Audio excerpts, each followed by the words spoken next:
Thank you.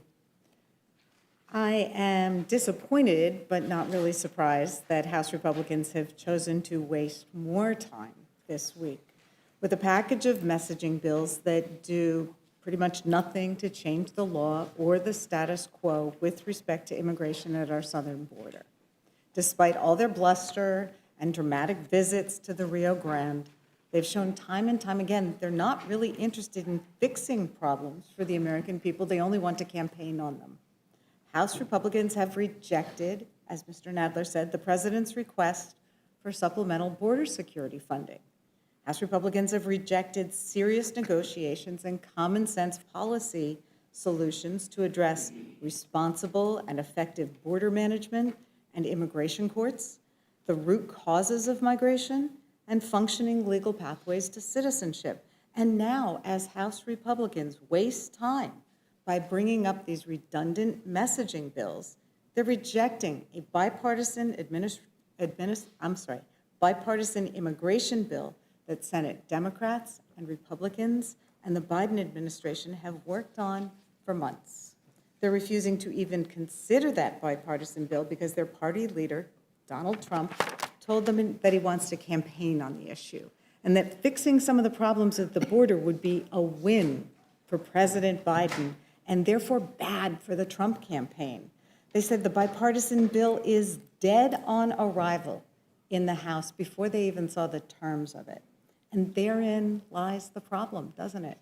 Our constituents want us to work together to get wins for the American people. But when one party would rather campaign and complain about problems than solve them, the American people lose. We know the issues at the border require serious solutions, and the bills that House Republicans have brought before us today are not serious, and in fact, add nothing new in terms of solutions at the border.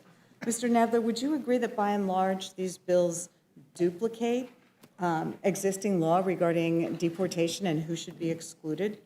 They do indeed duplicate, as I said in my opening statement. By and large, they duplicate existing law. They worsen due process on some things, but by and large, they completely duplicate existing law. So am I correct that non-citizens can already be deported if they are convicted of fleeing Border Patrol or committing Social Security fraud? Absolutely.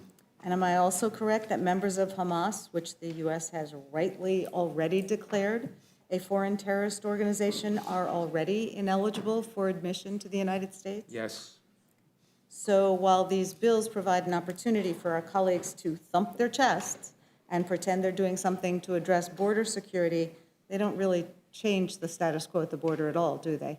They don't change the status quo at the border at all. They do with respect to some legal immigrants, take away due process rights if they're accused of things like drunk driving or other things. And as I said, because of the laws of various states, someone who is asleep, inebriated in his own car, in his own driveway, under this bill would be deportable. Okay, so there are actual pre-existing instances that are causing the objections to these bills Yes. that we have. Okay, thank you. I yield back.